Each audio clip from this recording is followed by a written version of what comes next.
تو بھائیو اچھے اخلاق کے بغیر اسلام کا وجود کوئی نہیں. پھر کسی کو بہنیں دے دی، بیٹیاں کوئی نہیں.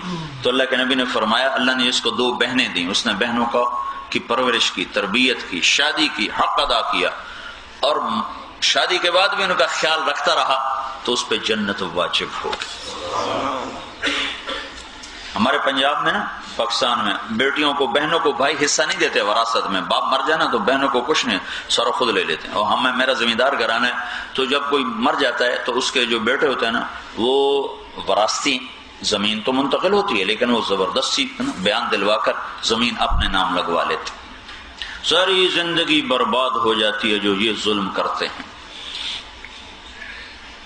تو بھائیو، اسلام کا حسن اچھے اخلاق کے ساتھ، اس کے ساتھ جب تبلیغ کا کام ہوگا تو پھر باتیں تھوڑی کرنی پڑیں گی اور کام زیادہ ہوتا چلا جائے. اللہ تعالیٰ کے نبی نے فرمایا ایک آدمی ساری زندگی تہجد پڑھتا رہا، ایک رات قضا نہیں کی، ساری زندگی روزے رکھے، ایک دن قضا نہیں کیا سوائے عید کے. ایسا کوئی کر نہیں سکتا، ناممکن ہے. ممکن ہے پہلے زمانے میں کوئی کر لیتا ہو جب طاقت زیادہ تھی. اتنے بڑے عمل کو لے کر آنے والا قیامت کے دن کیا کچھ لے گا. جس کے اخلاق اچھے ہوں گے وہ اس سے بھی آگے چلا جائے. رات کو سویا ہوا ہے، ایک صحابی آئے، آپ مسجد میں تشریف فرما ہیں تو آپ نے ارشاد فرمایا ایک جنتی آدمی مسجد میں آ رہا ہے. تو کیا دیکھا لوگوں نے؟ ایک انصاری صحابی تازہ وضو کیا ہوا، پانی ٹپک رہا ہے، ہاتھ میں جوتا پکڑا ہوا اور مسجد میں داخل ہے. اگلے دن گزرا تو آپ نے کہا ایک جنت والا آدمی آ رہا ہے. وہی آدمی کل والا اسی طرح وضو کا پانی ٹپک رہا ہے. تیسرا دن آیا، آپ نے کہا ایک جنتی آ رہا ہے، وہی آدمی پھر آ گیا. تو عبداللہ بن عمر کہنے لگے میں نے کہا میں دیکھوں یہ کیا کرتا ہے. تو میں اس کے گھر چلا گیا. میں نے کہا چاچا ابا میرے اوپر ناراض ہو گئے ہیں تو میں ان کا سامنا نہیں کرنا چاہتا تھا کہ ان کا غصہ ٹھنڈا ہو جائے، تو میں 2-3 دن آپ کے پاس گزار سکتا ہوں. کہا ہاں بیٹا ضرور گزارو. کہنے لگا اب یہ جو عبداللہ بن عمر ہے نا، یہ بڑے عبادت گزار تھے، بڑے عبادت گزار.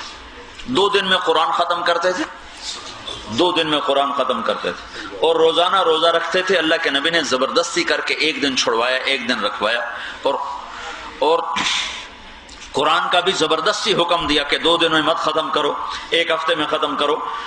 اتنے عبادت گزار. وہ کہنے لگے میں 1 رات 2 رات 3 رات میں نے دیکھا 3 رات میں 1 دفعہ بھی تہجد نہیں اس نے پڑھی. اس کا میرے دل میں تو آگے ہیں یہ کیا چکر، یہ بھی کوئی بندہ ہے تہجد نہیں پڑھتا یہ تو. پر رات کو آنکھ جب اس کی کھل جاتی تو کروٹ بدلتے ہوئے کہتا سبحان اللہ، پھر ادھر کروٹ بدلی کہتا اللہ اکبر. کا میرے دل میں اتنی اس کی کمی آئی، میں نے کہا یہ تو کچھ اس سے زیادہ تو میں ہوں. کئی لوگ ملتے ہیں نا، یہ ہم بڑے اچھے ہیں جی، ہمیں تبلیغ میں جانے کی کوئی ضرورت نہیں ہے، ہم بڑے اچھے ہیں. سبحان اللہ، کیا بات ہے. تو جب تیسرا دن گزر گیا تو کہنے لگے، میں نے کہا بھائی بات یہ ہے میرا کوئی لڑائی نہیں تھی کسی سے، میں تو اللہ کے نبی سے سنتا رہا جنتی جنتی جنتی. میں دیکھنے آیا تو تم کیا کرتے ہو؟ تم تو کچھ بھی نہیں کرتے ہو. انہوں نے کہا بیٹا یہی ہے جو تم دیکھ رہے ہو. کہنے لگے یہ تو کچھ بھی نہیں ہے. کہنے جب میں چلنے لگا تو مجھے واپس ہوا، کہا ادھر آؤ. کہا ایک بات بتاؤں جو اندر کی ہے. کہا کیا؟ کہ میرے دل میں کسی مسلمان کے بارے میں کھوٹ نہیں ہے، میرے دل میں کسی مسلمان کے بارے میں کوئی بغض نہیں ہے، میرا دل سب سے صاف ہے شیشے کی طرح. ہذا ہوا، کہ یہی ہے یہی ہے یہی ہے جس نے تمہیں جنت میں پہنچا دیا، یہ ہمارے بس میں نہیں ہے.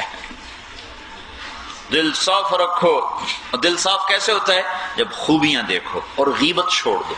جب غیبت ہوتی ہے تو پھر دل نفرت سے بھر جاتی ہے، اور پھر نیکیاں نظر نہیں آتی، اس کی برائیاں نظر آنا شروع ہو جاتی. تو میرے بھائیو یہ بڑی پاک زندگی ہے جس کو اللہ کا نبی ہمیں دے کر گیا، پھر اس کو ہمارے ذمے لگا کر گیا کہ اس کو آگے پہنچاؤ. صرف اپنے تک نہیں رکھنا، اس کو آگے پہنچانا ہے. کہ ہمارے نبی آخری، ان کے بعد کوئی نبی نہیں ہے، تو ان کے پیغام کو دنیا کے آخری انسان تک پہنچانا ہمارے ذمہ ہے. میں 24 سال پہلے بھی آیا تھا ڈنڈی.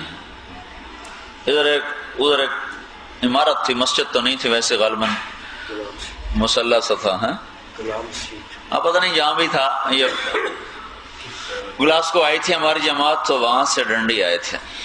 تو آج 24 سال کے بعد دوبارہ آنا ہوا ہے. بڑی خوشی ہو رہی، اتنی بڑی خوبصورت مسجد بنی، اتنا بڑا مجمع. اس وقت 15-20 آدمی تھے جو اس وقت 1 دن ٹھہرے تھے غالباً ہم. تو 15-20 آدمی تھے. آج تو اللہ کا فضل ہے، ساری مسجد آپ کی بھر گئی الحمدللہ، اور نوجوان بھی ہیں. اللہ کا شکر ہے، اللہ کا احسان ہے. تو آبادی کے لحاظ سے بہت بڑا مجمع آیا ہوا ہے. جتنی آبادی اس کے لحاظ سے بہت بڑا مجمع آیا ہوا ہے. غالباً بالغ جتنے بھی ان کی اکثریت تو آ چکی ہے اللہ کے فضل و احسان سے. تو بھائی یہ ایک خوبصورت زندگی ہے جو تبلیغ کے ذریعے سے لوگوں کو اس کی طرف متوجہ کیا جا رہا ہے کہ بھائیو ہم اللہ کے محبوب کے امتی ہیں. تو آپ کی اس پاک زندگی کو اپنے سینے سے لگانا، اپنے گھر میں زندہ کرنا، عبادت، میٹھا بول، حسن اخلاق، سخاوت، درگزر، معاف کرنا، یہ ان سب کے مجموعے کا نام اسلام ہے. آپ جنت میں تشریف لے گئے تو آپ نے جنت میں نا قرآن کی تلاوت کی آواز سنی. تو آپ نے پوچھا یہ کون تلاوت کر رہا؟ تو انہوں نے کہا جی حارثہ بن نعمان ہے. تو حارثہ بن نعمان ہے، دیکھو نا یہ آپ ماشاءاللہ چھوٹا سا حال ہے، اس میں بات پہنچانے کے لیے یہ مائک کا سہارا لیا جا رہا ہے. تو جنت کہاں ہے اور حارثہ کہاں بیٹھے؟ مدینے میں. آواز جاری جنت میں. تو آپ نے کہا حارثہ مدینے میں ہے، یہاں کیسے آواز آ رہی ہے؟ تو فرشتوں نے کہا یا رسول اللہ ماں کے بڑے فرما بردار ہیں، ان کی دعاؤں نے اس کو یہ رتبہ دیا ہے کہ جب قرآن پڑھتے ہیں اللہ ساری جنت کو سناتا. وہ ماں کے کیسے فرما بردار تھے کہ ماں کے لیے سالن خود پکاتے، روٹی خود پکاتے، پھر بیٹھ کے خود کھلاتے، پھر کپڑے خود دھوتے، پھر ان کو تیل خود لگاتے، اور ان کی کنگھی بھی کرتے، ان کی جوئیں بھی نکالتے تھے. ایسی ماں کی خدمت کی. 2 صحابہ کے بارے میں آتا ہے کہ ان جیسا ماں کا خدمت گزار کوئی نہ تھا، ایک حضرت عثمان اور ایک حارثہ بن نعمان. اس خوبصورت پیغام کو دنیا میں زندہ کرنا ہے. یہ پاک زندگی ہے جو نکل چکی ہے، جو ختم ہو چکی ہے. بھائی بھائی سے بات کرنے کا روادار نہیں ہے. تھوڑی سی بات پر ایسی نفرتیں پیدا ہو گئی کہ سلام کرنے کے بھی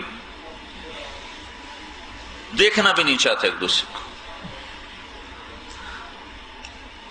تو اچھے اخلاق کے ساتھ، حسن کلام کے ساتھ جب اللہ کی بات آپ دنیا میں پھیلاؤ گے، سارا عالم آپ کی طرف کھینچا چلا ہے. پھر یہ چھوٹی سی جو زندگی ہے اس کی بڑی قیمت لگے گی، اور اللہ تعالیٰ اس گھر میں پہنچا دے گا جس سے اللہ نے جس دن سے بنایا ہے اس دن سے لے کر آج تک اس کو اللہ تعالیٰ خوبصورت ہی بناتا جا رہا ہے، میک اپ ہی کرتا جا رہا ہے. میں حیران ہوں. جنت الفردوس جو ہے نا، وہ اللہ تعالیٰ نے جس دن بنائی تھی اس دن سے لے کر آج تک روزانہ 5 دفعہ اللہ اس کو پہلے سے زیادہ خوبصورت بناتا ہے. روزانہ بنانے والا تو ساری کائنات کا اللہ ہے، لیکن جنت الفردوس اس نے اپنے ہاتھوں سے بنائی ہے. تو وہ کیا بنا ہوگا؟ یہ مسجد آپ نے بنائی ہے نا، اب اس کو خوبصورت کرنے کی کافی گنجائش موجود ہے. آپ اس کو بڑھاتے جاؤ بڑھاتے جاؤ بڑھاتے جاؤ، لیکن سال 2 سال 3 سال 10 سال کے بعد ایک ایسا مقام آئے گا اگر آپ اس پہ زیادہ اب کام کرو گے تو وہ بدصورت ہو جائے گا. جو ایک حد ہوتی ہے نا، میک اپ کی ایک حد ہوتی ہے، اس سے زیادہ کریں گے تو بدصورت ہوگا. تب ایک لڑکی کے منہ پورے پاؤڈر کا ڈبہ ہی پھینک دو تو وہ کیا بن جائے گا؟ پوری لپسٹک کی پوری وہ ساری اس کی ٹوٹی اس کے اوپر لگا دو. ایک حد تک اچھا لگتا ہے، اس سے آگے وہ اس میں برداشت نہیں. لباس ایک حد تک ہے، اس سے آگے اس میں برداشت نہیں. تو آپ ذرا تھوڑا سا اندازہ لگاؤ کہ اللہ نے جنت الفردوس کو جس دن بنایا تو اپنے ہاتھوں سے بنایا، تو کیا بنایا ہوگا؟ اس کی لڑکی، اس کا لباس، اس کا گھر، اس کے نہریں، اس کے پودے، اس کے دریا، اس کے باغ، اس کے پودے، اس کے پرندے، اس کے جانور، اس کی کشتیاں، اس کی نہریں، اس کا ہر کچھ. پھر جس دن بنایا اس کا میٹیریل سونا، چاندی، زمرد، یاقوت اور موتی ہے. پھر جس دن بنایا اس دن سے لے کر آج شام تک ہر روز 5 دفعہ پہلے سے زیادہ مزید اس کا میک اپ ہوتا ہے.